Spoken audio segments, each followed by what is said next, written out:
여러분 오늘 하루 잘 지내셨습니까? 일하시다가 오시고 피곤하실 텐데 또 우리 하나님을 사모함으로 오신 우리 큰은혜 교회 성도님들 예수님의 이름으로 축복하고 우리 성도님들 삶 가운데 우리 하나님의 인도하심과 함께하심의 그 은혜가 넘치도록 부어주시기를 우리 주님의 이름으로 축원드립니다.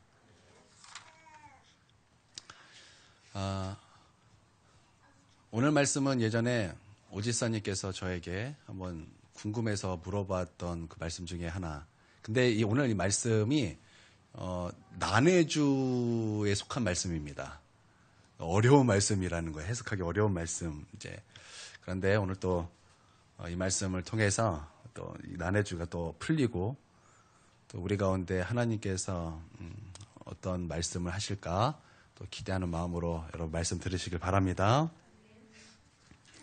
우리가 저번까지는 이제 마태복음 10장에 대해서 하나님의 말씀을 들었는데요.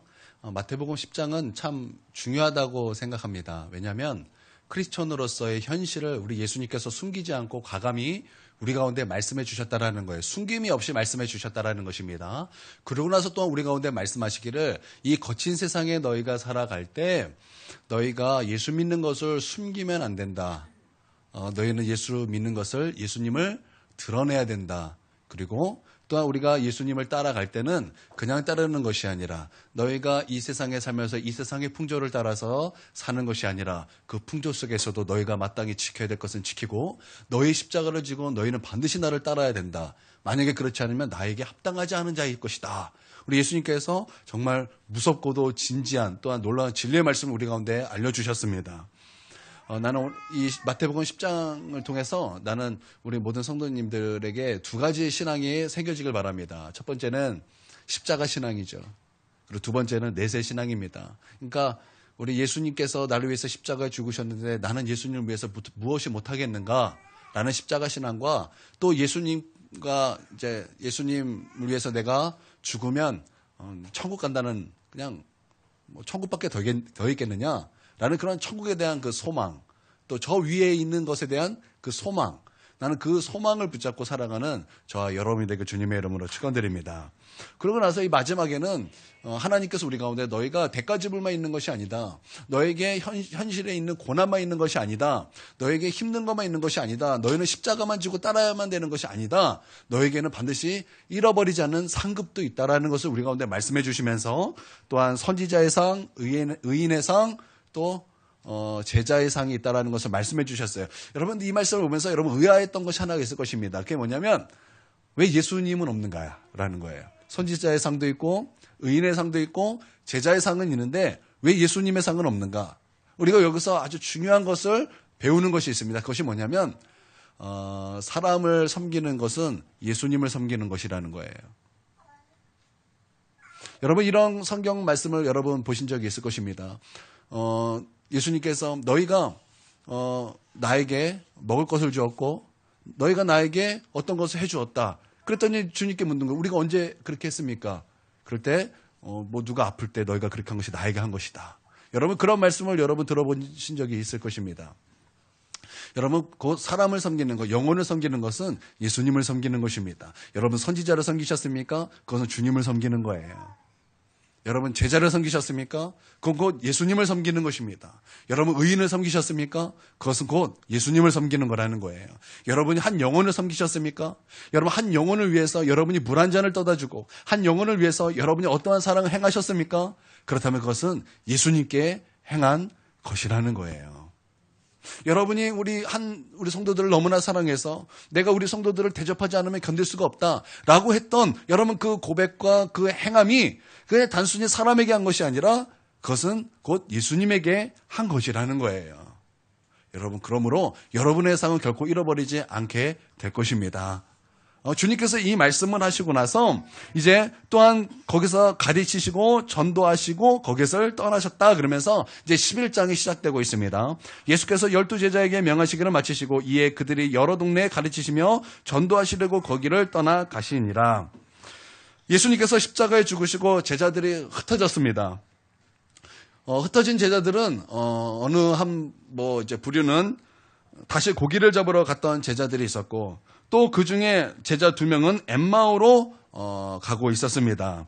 예수님께서 부활하시고 나서 엠마오로 가는 2 제자에게 나타나셔서 하나님의 말씀으로 예수님의 부활과 예수님의 십자가와 예수님의 부활을 말씀으로 풀어주셨어요. 그때 제자들의 마음이 뜨거움을 경험했습니다. 그러고 나서 그 눈이 열리고 바로 우리에게 그 말씀을 알려주신 분이 부활하신 예수님이라는 것을 깨닫게 되었다라는 것입니다. 여러분, 하나님의 말씀이 참 중요한 것입니다. 왜냐하면 하나님의 말씀은 우리의 눈을 열게 하기 때문에 그래요. 하나님의 말씀은 우리의 눈을 여시고 능히 우리가 하지 못했던 것을 믿음으로 행하게 하는 하나님의 은혜가 우리 가운데 있다라는 것입니다. 여러분, 하나님의 말씀이 중요한 것을 여러분 믿으시고 주님의 이름으로 축원드립니다. 누가복음 5장에 보면은 여러분도 너무나 잘 아는 말씀이 있습니다. 베드로의 부르심의 말씀이 있습니다. 베드로가 물고기를 잡았습니다. 그런데 어찌된 영문인지 밤새 한 마리도 물고기를 잡지 못했습니다. 그들은 밤새 한 마리도 잡지 못했기 때문에 그물을 정리하였습니다. 그런데 예수님께서 그런 상황 속에 있어서 베드로에게 저 깊은 곳에 가서 그물을 던져라. 베드로는 그 말씀을 따라 그물을 던졌고 그물이 찢어질 만큼 물고기가 잡혔습니다.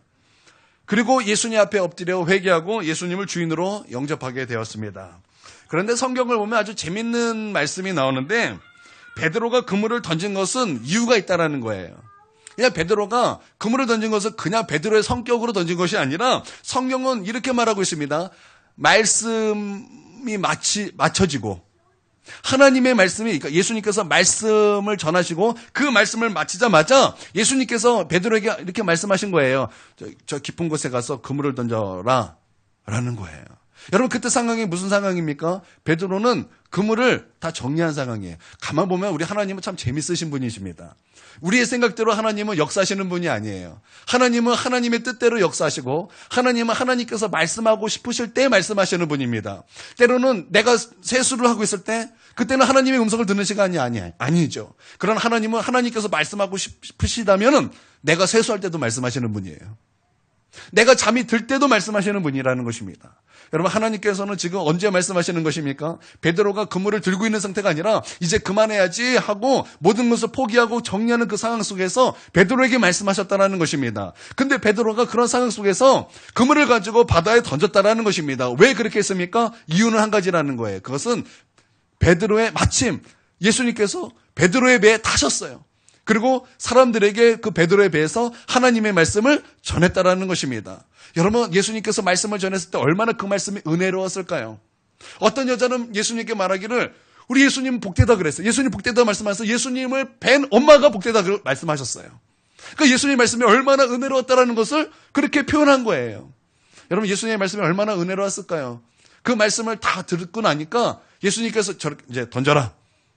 그러니까 이제 던지게 되었다라는 것입니다.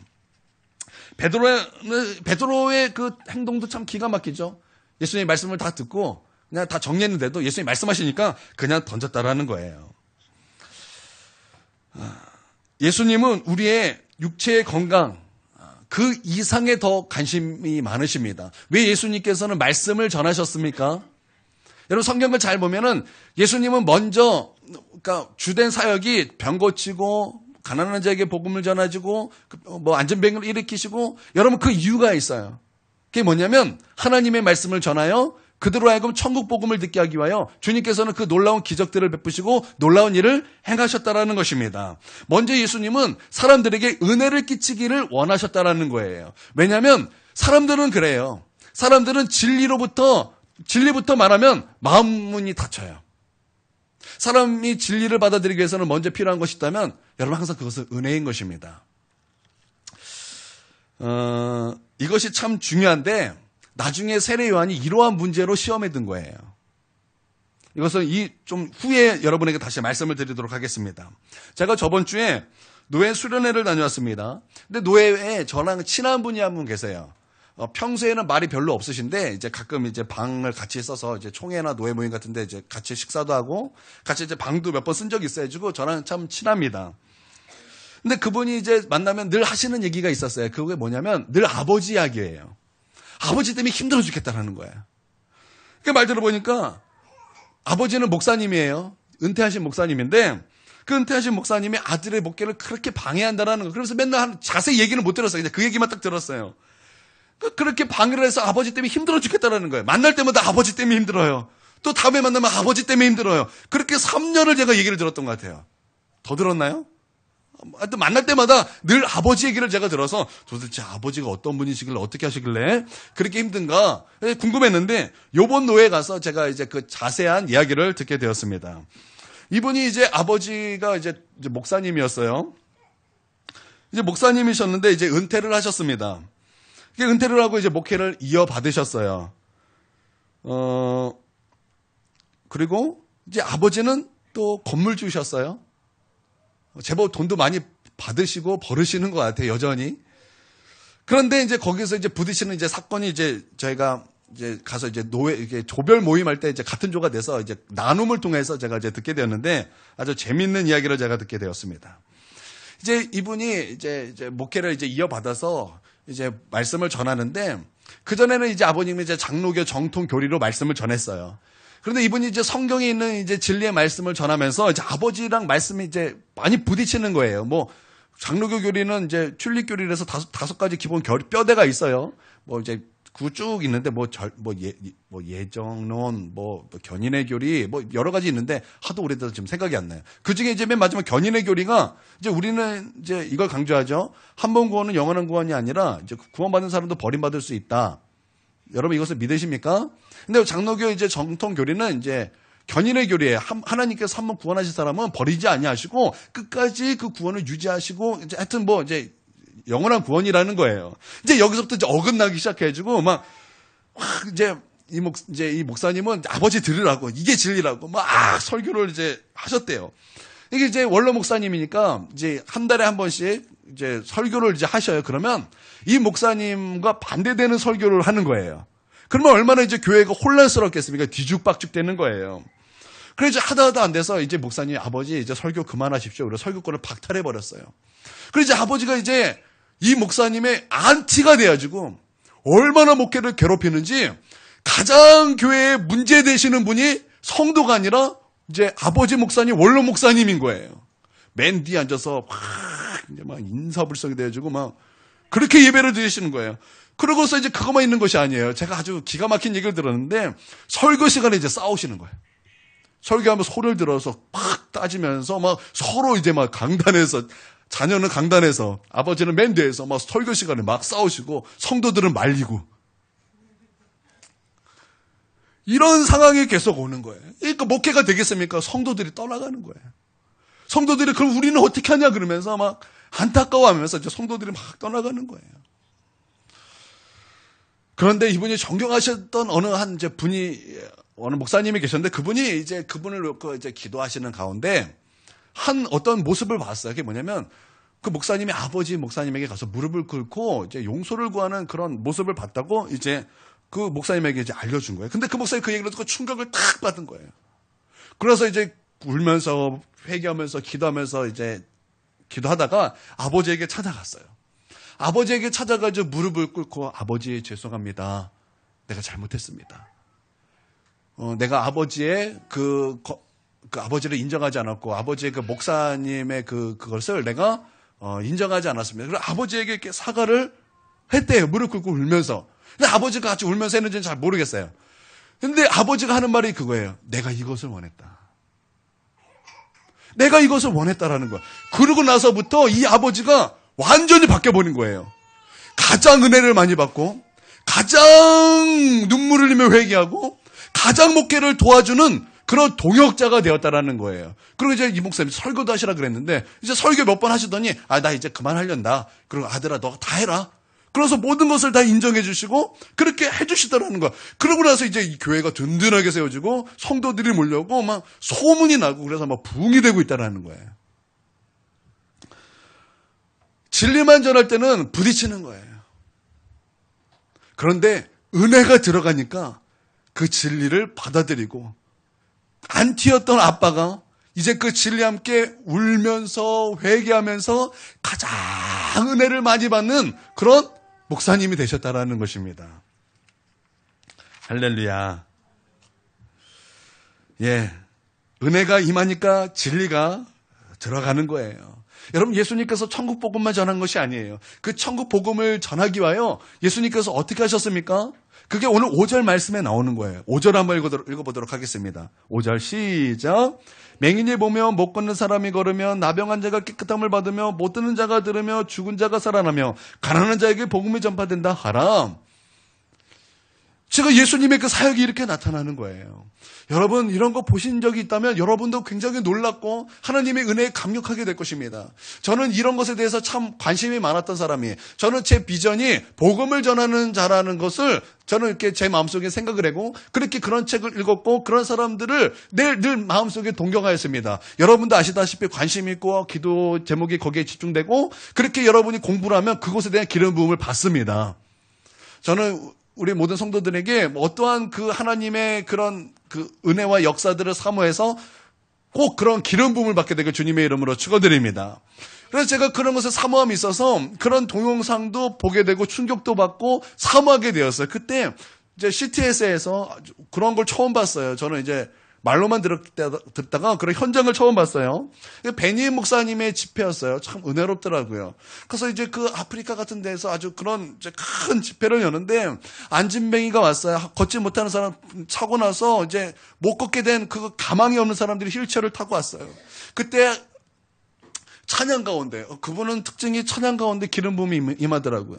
정말 은혜로웠어요. 제가 그때 그 동영상을 보고 한참 우리 교회에 찬양을 드렸던 그 찬양 제목 중에 하나가 영광의 주님 찬양하세 이런 찬양이었어요.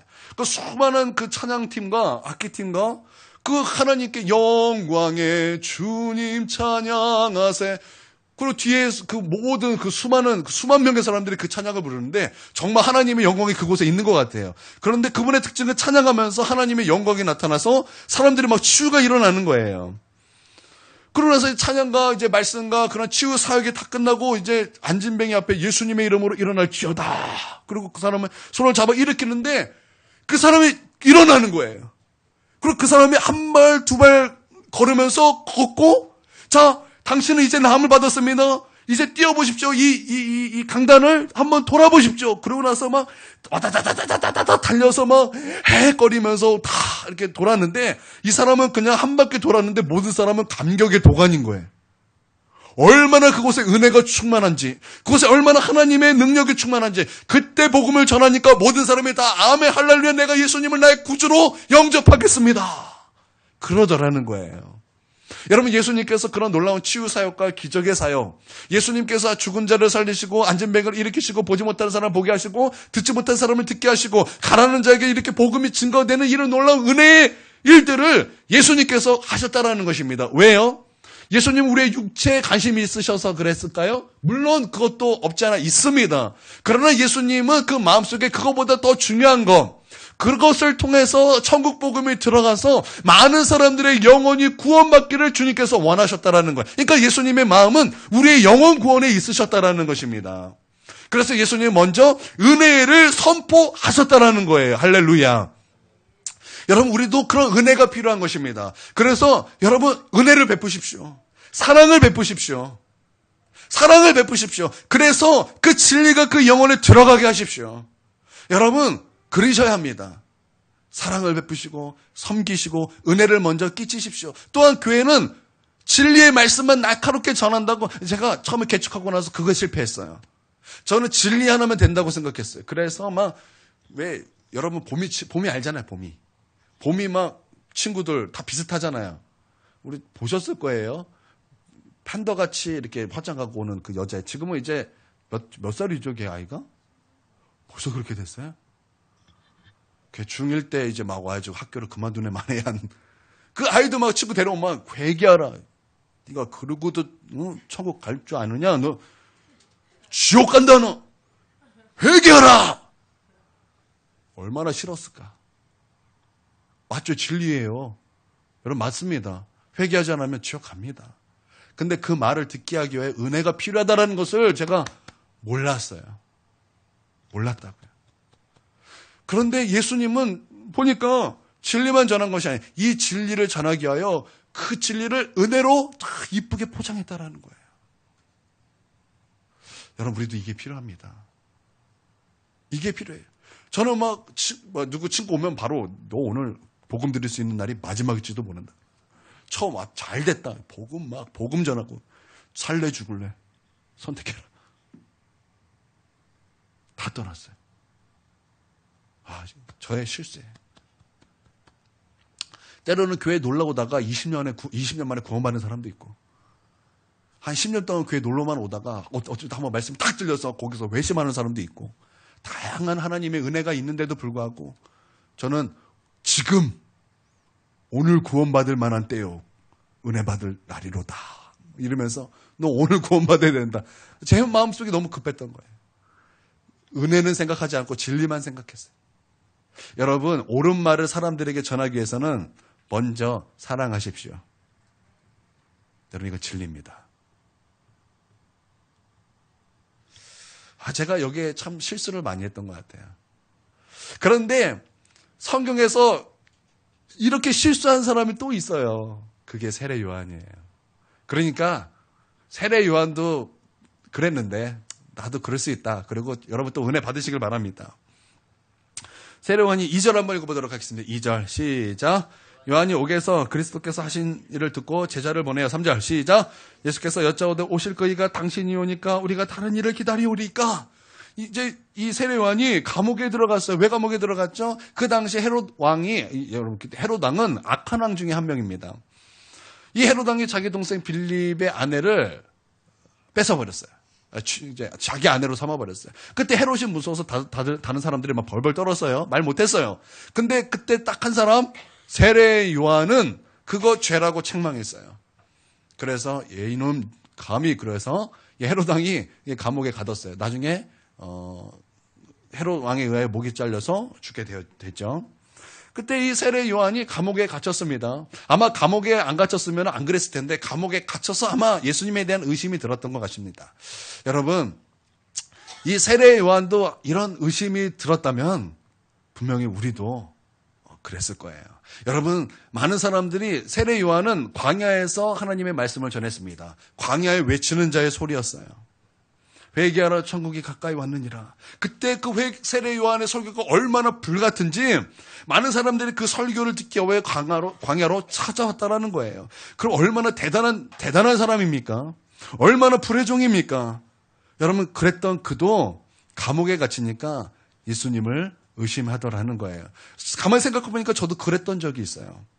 저도 예수님을 만나고 너무나 뜨겁게 여전히 하나님 앞에서 몇 시간씩 기도하고 있을 때 제 마음속에 의심이 들더라는 거예요. 지금 내 안에 계신 분이 하나님이 계신가?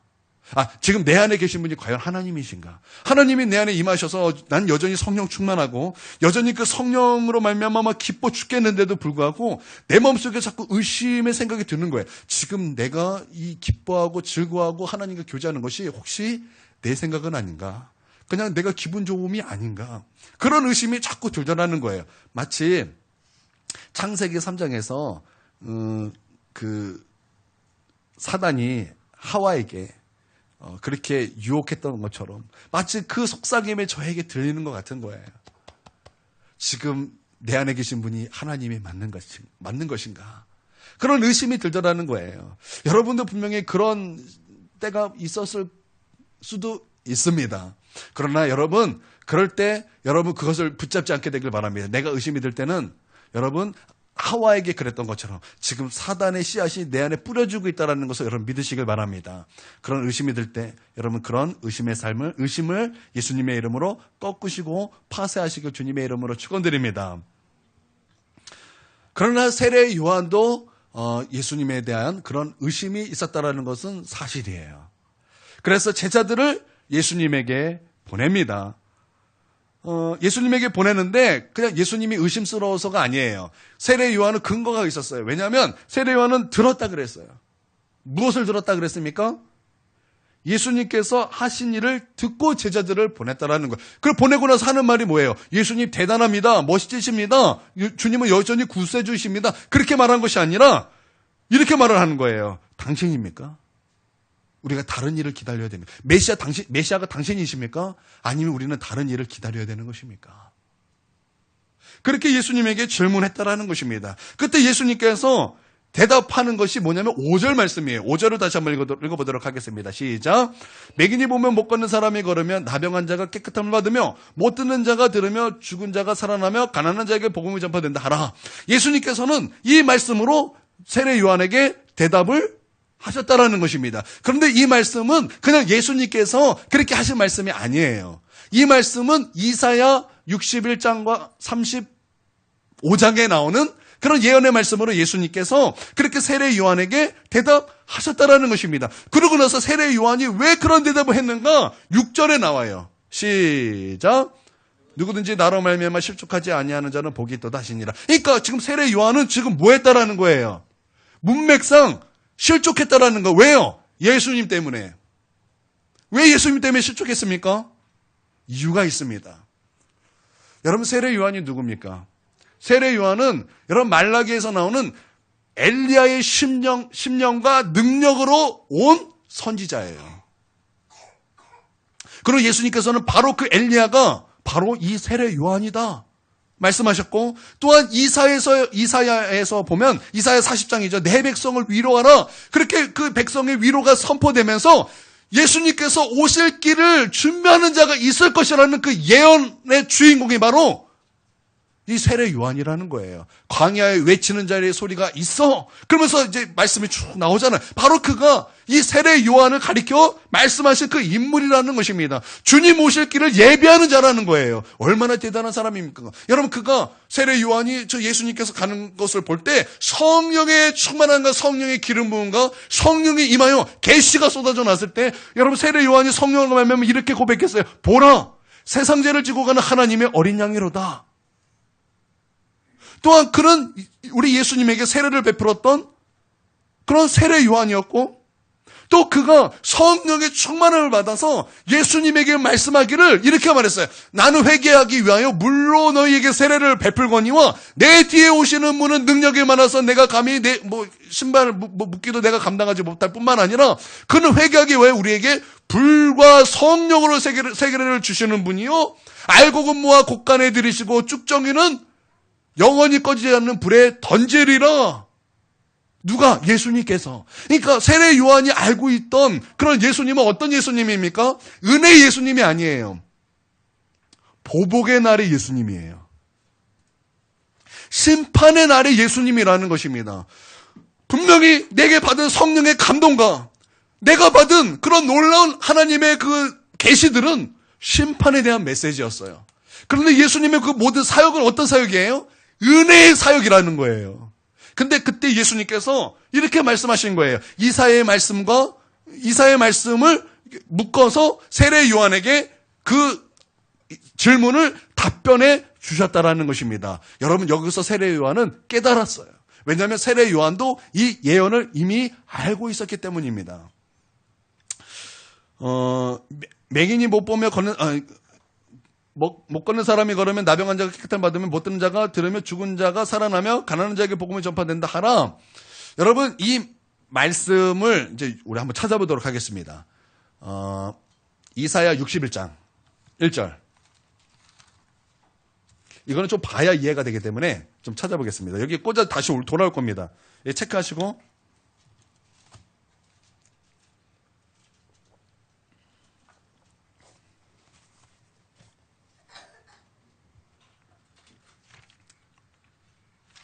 자, 찾으셨습니까? 61장, 이사야 61장, 구약성경 1042페이지에 있습니다. 찾으셨나요? 아직 못 찾으신 분은 없으시죠? 이걸 다 같이 읽어야 되기 때문에 그만 1절 한번 읽어보도록 하겠습니다. 시작. 주 여호와의 영이 내게 내리셨으니 이는 여호와께서 내게 기름 부으사 가난한 자에게 아름다운 소식을 전하게 하려 하심이라. 나를 보내사 마음이 상한 자를 고치시며 포로된 자에게 자유를, 갇힌 자에게 노임을 선포하며 2절 시작. 여호와의 은혜의 해와 아멘. 여기까지. 그러니까 지금 여호와의 은혜를 어떻게 된다고요? 선포한다라는 거예요. 지금 예수님께서 말씀하시는 것은 여호와의 은혜를 선포한 것입니다. 그러나 여기가 끝이 아니에요. 이 말씀의 그 예언은 여기가 끝이 아니라 이어서 한번 다시 읽어보겠습니다. 2절 처음부터 시작. 여호와의 은혜와 우리 하나님의 보복의 날을 선포하여 모든 슬픈 자를 위로하되. 이게 중요한 거예요. 그러니까 이게 예수님에 대한 예언이거든요. 그러니까 예수님에 대한 예언은 은혜의 해와 하나님의 은혜를 선포하는 것과 동시에 무엇이 있다라는 거예요? 하나님의 보복의 날을 선포함이 동시에 있다라는 거예요. 그러니까 세례 요한은 이 예수님의 답변을 통해서 이것을 깨달았을까요? 깨닫지 못했을까요? 깨달았다라는 거예요. 깨달았다라는 거예요. 그래서 예수님이 살아계실 때 예수님께서 그 진리의 말씀을 전하기 위해서는 은혜를 선포하셔야만 하셨다라는 것입니다. 그러나 마지막 날 주님께서 다시 오실 그날에는 또한 우리가 하나님 앞에 서는 그날에는 하나님의 보복의 날이 선포될 거라는 거예요. 여러분 믿습니까? 이 예수님의 답변을 통해서 세례 요한은 해결된 거예요.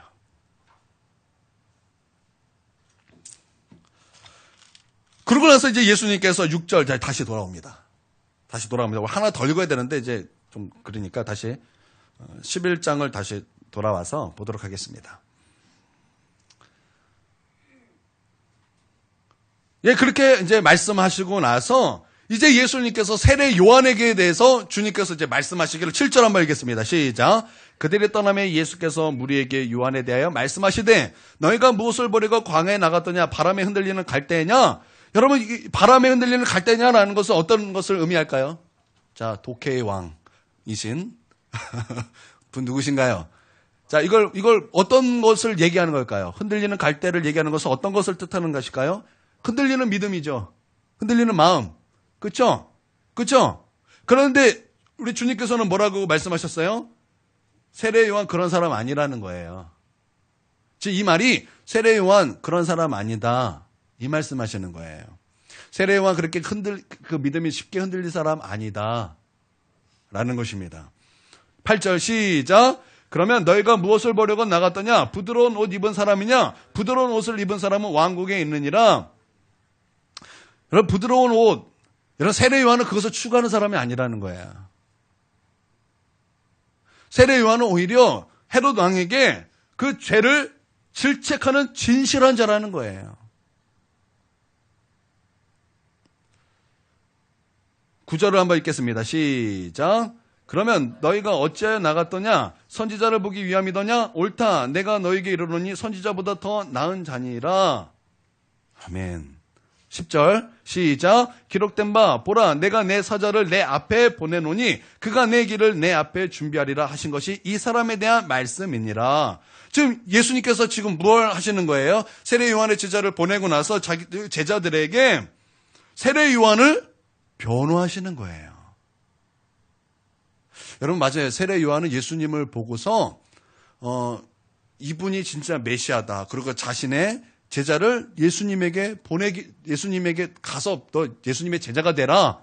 그렇게도 하셨어요. 그 중에 대표적인 인물이 누구예요? 요한과 누구죠? 그 형제. 야고보인가요? 누군가요?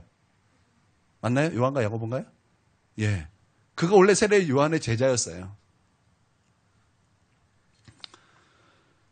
예수님께서는 이 세례 요한에 대해서 변호를 하셨다라는 거예요. 그는 선지자인데 선지자보다 더 나은 자라는 거예요. 어떤 면에서요? 예수님을 준비하는 면에서. 여러분 그 누구도 예수님에 대해서 그림자만 봤지 정확하게 그 아는 지식은 그렇게 없었어요. 그러나 세례 요한은 그 예수님을 어떻게 했어요? 일단 본 자예요. 그는 구약의 마지막 선지자였어요. 그래서 다른 선지자보다 더 낫다라는 것입니다. 그리고 11절도 계속 이어서 말씀하고 있어요. 내가 진실로 너에게 이르노니 여자가 낳은 자 중에 세례 요한보다 큰 자가 일어남이 없도다. 여러분 이보다 더 큰 칭찬이 어디 있습니까? 세례 요한은 여자가 낳은 자 중에 가장 큰 자라는 거예요. 그보다 큰 자가 없다라는 것입니다. 얼마나 주님께서 세례 요한에 대해서 그렇게 칭찬을 하시는 지금 말씀입니까? 여러분 세례 요한 우리 예수님의 그 마음을 우리가 충분히 알 수 있다는 것입니다. 그러고 나서 또 이어서 이렇게 말씀하세요. 그러나 천국에서는 극히 작은 자라도 그보다 크니라. 이게 좀 어려워요, 말씀이. 이게 도대체 무슨 말일까요? 여러분 여기서 크다라는 거, 작다라는 것은 진짜 천국에 가서 크냐 작냐 이런 의미보다는 지금 회개하고 예수님을 믿는 자들이 현재 얻고 누릴 수 있는 그런 나라. 지금 현재에서 내가 천국을 느끼는 것에서 이제 크고 작은 그 개념을 말하는 것인데, 여러분, 세례 요한이 큽니까? 여러분이 큽니까? 세례 요한이 큽니까? 여러분이 큽니까? 자, 오늘 마치시는 분은 맛있는 거 사드리겠습니다. 네. 또 여러분의 생각을 한번. 왜요?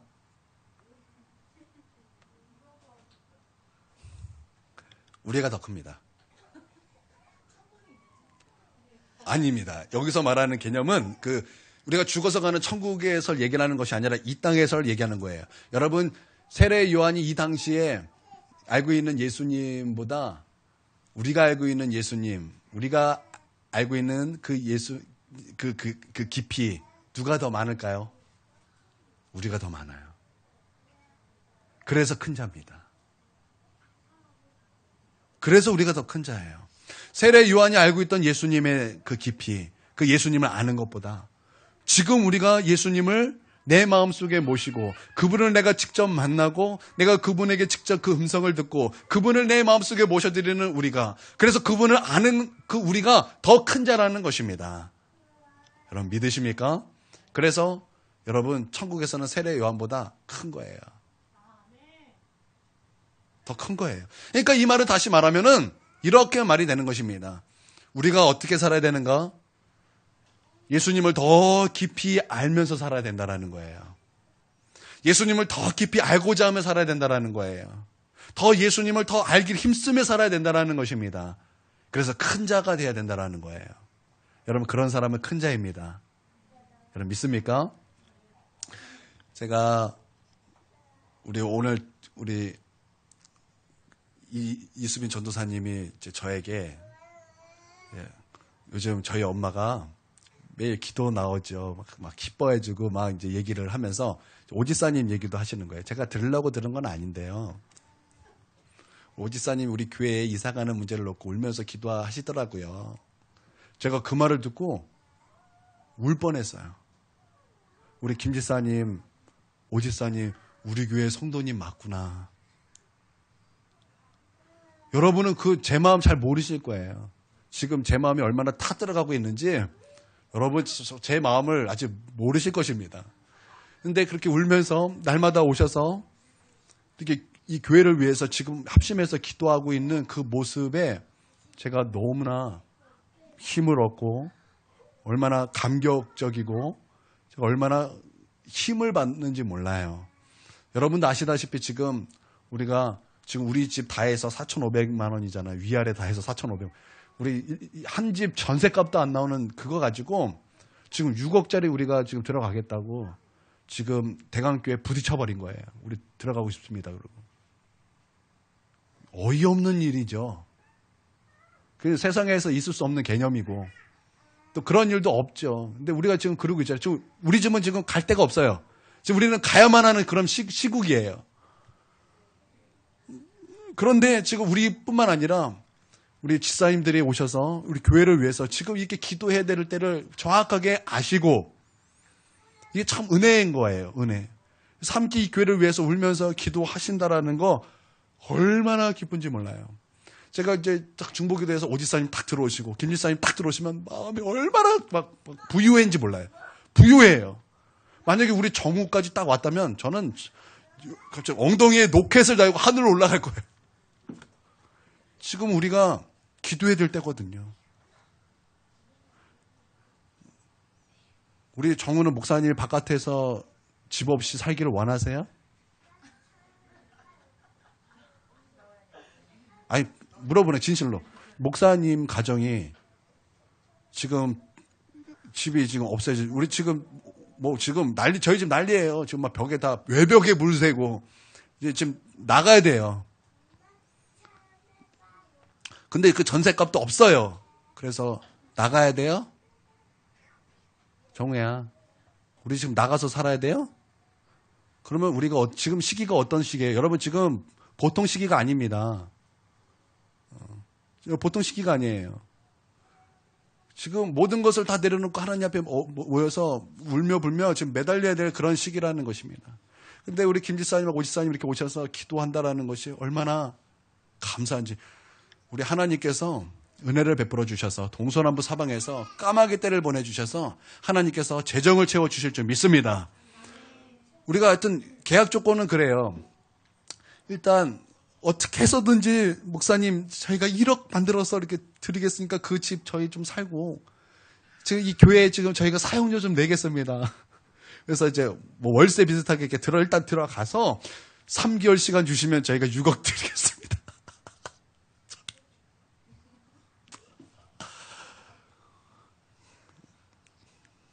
참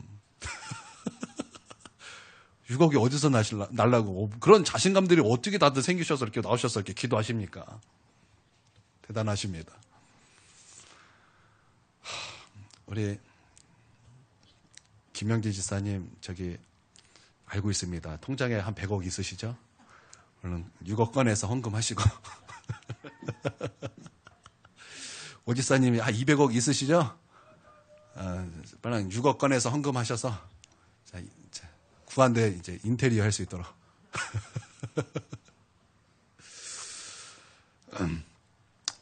여러분 기도밖에 없습니다. 그 시기는 잘 몰라요. 우리가 어떻게 될지는. 그러나 우리는 기도해야 되는 거예요. 여러분 기도하시길 바랍니다. 기승전 교회 이전. 예. 이 시간 5분 정도 간절히 기도하겠습니다. 먼저 우리 들었던 말씀 있죠? 하나님, 예수님을 더 깊이 만나길 원합니다. 여러분 그걸 놓고 기도하시고요. 두 번째는 우리 성전 이전을 놓고 기도하도록 하겠습니다. 기도하겠습니다.